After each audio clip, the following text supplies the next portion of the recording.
Hello, everyone, and welcome back to Sunrise Tarot. My name is Leah, and today I'm doing a reading for the sign of Aries for the month of June. I hope all my Aries friends are doing great. As you know, this is a general reading, so there will be parts that do not resonate with you. Only take the parts that do and leave the rest behind. You may also want to check out your other signs as well. I've already meditated on the cards, I've already shuffled the cards, and this is the spread that I have for you today, dear Aries. In the past position, we do have the Seven of Pentacles, clarified by the Six of Pentacles. In the obstacle position, we have the King of Cups, clarified by the Judgment. In the present position, we've got Death, clarified by the Fool. And in the future outcome position, we do have the Nine of Wands, clarified by the Ace of Cups. So if we start from the beginning, I really like this combination, the Seven of Pentacles with the Six of Pentacles, because this combination is all about stability and security. In the past position, it does suggest to me that some time ago you really did well for yourself. You were able to complete important work. You were able to kind of set yourself up for wonderful things to come your way. And it suggests to me that this investment that you have made sometime in the past is actually coming to fruition towards the end of June. That will, of course, be very exciting to see. But as you know, the Seven of Pentacles is a card of working really hard and putting in the time and the energy into something that is truly important to you. It could be that you put in a lot of time in a relationship or at something at home, like home improvement. It could be that you put in a lot of time in school or work, and the rewards are coming to be towards the end of June. And there was also some generosity that you experienced, because the Six of Pentacles is a card of give and take. You know, it's a card of what goes around comes around. We see this person handing out money to these two people who are very much in need, and so as a result he's receiving emotional satisfaction while sharing some of his resources to help someone else. And that is a truly important message, because when you give, time or energy or love or attention to someone else, it kind of makes you feel better and makes you feel stronger on the inside, which of course built a really wonderful foundation for you from which you continue to benefit to this day, dear Aries. Now, in the obstacle position, we do have a bit of a difficult combination, because we do have the King of Cups. The King of Cups, when he appears in a challenging position, is a very difficult energy to deal with, because it's almost like having a Scorpio in your life who is very unhappy, and Scorpios can be a challenge to deal with when they are not really happy with the situation or a relationship. But when you have the King of Cups in the obstacle position, definitely the biggest message here is to keep control of your emotions, because you could be feeling something where you are not really in control of your emotions, meaning that you're not being careful, like you're not addressing what you feel or why you feel. You want to make sure to process all your emotions very carefully, and you also want to make sure that you deal with uncomfortable feelings and uncomfortable emotions that may be under the rug a little bit. You want to bring the shadow into the light. We like to please people, we like to show our best side to other people, but it's important to integrate our shadow into ourselves and become one whole being, because that helps us progress where we want to progress and achieve things that we want to achieve. When you have the King of Cups in the challenging position, it could be that you are also feeling that there are a lot of emotional demands that are being placed upon you, and as a result you're having difficulty keeping up with everything. It could be that some of you are being a little bit immature about something that is, important to a relationship or to a situation in your life. So you want to make sure to kind of clean up that energy. You want to make sure that you're not cynical. You want to make sure that you are not, you're not having that low vibrational energy. Sometimes in life we have to deal with people we do not like, and I know it's very difficult. I don't like doing that as well. But in order to maintain high vibration, you want to make sure to clean up your energy. So sometimes it's important to write down positive things about a negative situation or positive things about someone you don't like, so that you're able to maintain, maintain kind of control, and not be biased. Sometimes we get in trouble when we are looking for confirmational bias, and so you want to make sure to stay kind of away from that. You want to make sure you see things as they truly are, because sometimes when we don't like a person, we kind of make them out to be even like more evil than they tend to be. It's important to stay away from that. You want to keep your vibration clean. You want to focus on your needs and goals first and foremost, and not allow someone else's chaos or difficulty to kind of cloud your own vibration. And it's interesting that the King of Cups here is clarified by the Judgment, because the Judgment, of course, is a major arcana card. I mean, this is a significant reading, Aries, because you've got Judgment as a major arcana card, you've got Death, a major arcana card, you've got the Fool. These are major arcana cards that bring about change for sure, and that change is actually going to make you feel like it's welcome change. It's going to bring you release of all those things that you want to get rid of and kind of move forward. But Judgment suggests to me that you may not be seeing things as they are, or something is clouding kind of your vision where you're not able to see things as they are. Also, Judgment is a reminder from the divine that you may want to let go of things that have happened in the past that may have seemed unfair to you. Remember that what is yours cannot be taken away from you, even though it does sometimes seem that way. As long as you focus on yourself, as long as you focus on maintaining high vibration, then naturally things will start happening in such a way where you kind of stand a little bit taller. You're more kind of confident in your abilities, in your skills, in your knowledge, in your expertise. So it's important to let go of negativity. It's important to let go of low vibrational feelings, because if you keep trying to correct something that has happened in the past, like trying to perhaps have a little bit of revenge or something, those are low vibrational energies that keep you from progress. So you want to make sure to let past pain stay in the past, and have the faith that the universe is going to carry you towards your best results and where you can get most rewards. It's important to kind of have that faith in yourself. Sometimes we go through painful experiences as of kind of learning more about ourselves. So it's important to remember to kind of see things as they really are, and to let go of things that no longer serve you, so that you're able to move towards wonderful goals and wonderful dreams in a much faster fashion. But this, when you get the Judgment, to me it suggests that you can have a little bit of an internal struggle that requires resolution in order for you to see success on the outside. Now, in the present position, we do have Death, and it's clarified by the Fool.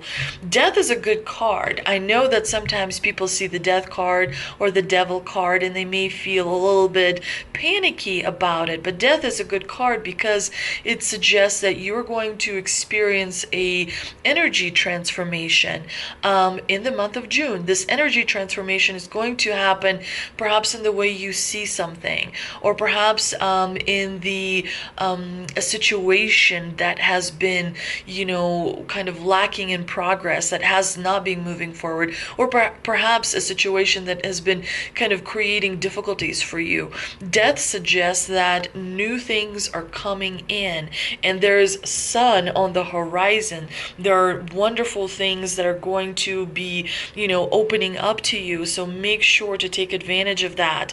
But there's definitely going to be things that are leaving as well, because you cannot have new beginnings without, endings of the old, going out.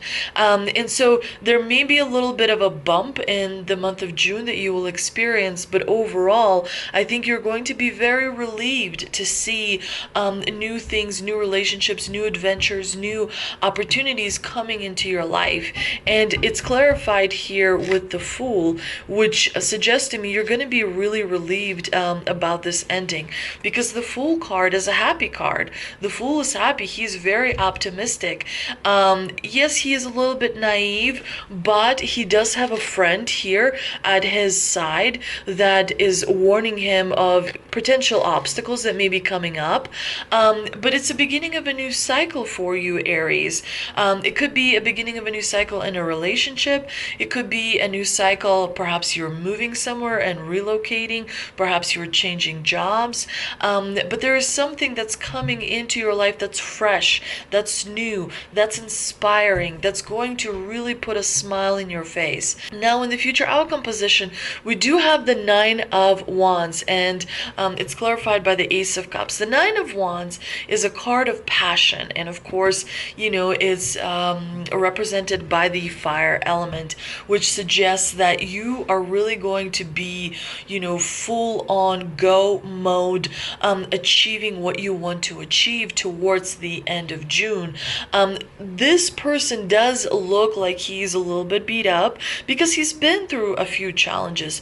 That is how he acquired experience and skills and know-how. But at the same time, the Nine of Wands suggests that, he knows what he wants. He knows how to get it too, and he understands that there's one last challenge that is coming towards him. But he is ready for that challenge, and, the Nine of Wands sometimes shows up when you need to take a little bit of a break. If you can, try and take 1 or 2 days off so that you can kind of rest up before that last challenge comes your way. And make sure that you remember to stand your ground. The divine sees you as a God particle. The divine sees you as someone that is very, very special. So you want to make sure and remember to honor yourself the way the divine honors you. You have what it takes to achieve, to persevere, and to come out on top. You are a very special person. So you have that resilience, you have that courage, you have that bravery. You are important, and you are exactly where you need to be doing what you're supposed to be doing. So make sure that you kind of have that type of mental vibration when you're going into that challenge, so that it can help you overcome. And of course, I really love that the Nine of Wands is clarified by the Ace of Cups, because the Ace of Cups suggests that there is a new relationship on the horizon, or a new way of seeing a really important relationship that really matters to you a lot. As we know, aces represent the purest form of energy. So this is going to be a kind of surge of energy that is going to be coming towards you, that's really going to give you that extra oomph, that extra punch, that extra energy to move forward and achieve things the way you want to achieve them. But with the Nine of Wands, this combination is interesting, because the Nine of Wands generally is interpreted as being very protective over something. So it could be that you are very protective over your emotions. It could be that you are very protective over your relationship, or over your situation that is really important to you. But you want to make sure that, while being protective is important, you don't want to put your walls up too high. You want to make sure that, you lower your walls and you allow others to come in, because the walls can make you feel isolated and alone, and you want to allow other people to come in. And then, sometimes it takes a little bit of time to kind of lower the walls and open up, but eventually you will. But let's see what we can clarify with the two mystical wisdom cards that I pulled earlier. Resilience, rise above tribulations, and face your fears, release the power of fear. When you face the fear, you definitely realize that you're much stronger than you perhaps thought originally. And a lot of times fear is something that is actually in our head. It's a projection. It's a way of seeing things that doesn't really help us. So it's important to let go of fear and deal with situations head on. Sometimes, however, it's important to kind of go above difficulties and go above different drama, if you will, in order to preserve your energy. But let's see what angel answer cards can provide for us some clarification. Look for a sign and let go. Definitely this is a very much a message of letting go, because when you let go, you are able to receive. You cannot receive without letting go. Letting go means success. Letting go means reward. Letting go means manifesting what you want. So it's important to let go and let whatever happened in the past just serve as an experience, serve as perhaps a warning sign that you can use, to be stronger and more courageous going forward. It's important in order, like if you want to manifest things into your life, the fastest way to do it is to let go of many different things. Sometimes people need to let go of attachments to outcome. Sometimes people forget that once you set the intention, once you ask for something, once you do a little ritual trying to manifest something, just forget about it. Allow the universe to work as it will to bring it to you. But you want to lower your walls, because sometimes the universe brings things we need through our family or through our friends or through our people that we work with. So it's important to be open to other people. But you also want to be smart about it. You want to make sure you're not taken advantage of or anything like that. And definitely look for a sign. Sometimes signs come in the form of animals. Other times signs come in the form of a situation that happens. Definitely be aware, and you are able to pay attention to the signs better when you meditate. You're able to pay attention to the signs better when you drink plenty of water, when you get plenty of rest, when you are secure on the inside, when you listen to your intuition. And remember that letting go also helps see and notice different signs that may be coming your way. I did also pull one angel and ancestor card. Let's see what advice they have for us. And you have the most amazing card ever. It's all about summer. Bask in joy and light. Rise up, open your wings, and shine. Bring your projects and plans out into the light, into manifestation. This is the perfect opportunity for you to enjoy the fruits of your labor. Light has come to banish the darkness. Clarity is arriving too, allowing you to know exactly where you are and how you can move forward. Angels and ancestor guides are encouraging you to enjoy this moment and not rush forward, because this is time for pleasure, for enjoyment, and for expansion. There is a great chance that you have extra energy, creativity, and inspiration at this time. Notice what is coming to you, as it is an inspiration directly from the divine. When the summer card arrives in your spread, it indicates that the coming summer will usher important energies with regards to your questions or intentions. What a lovely message. I hope you enjoyed this reading, Aries. If you did, please like, share, and subscribe. Thank you so much for visiting my channel. I so much appreciate all your comments. I love reading your comments. It helps you, helps me, not you. It helps me connect with your energies. But it also kind of helps you connect with me as well, and I really, really appreciate that. So, thank you so much for that. I really, really, really enjoy enjoy that. But thank you for visiting, and I will see you next time.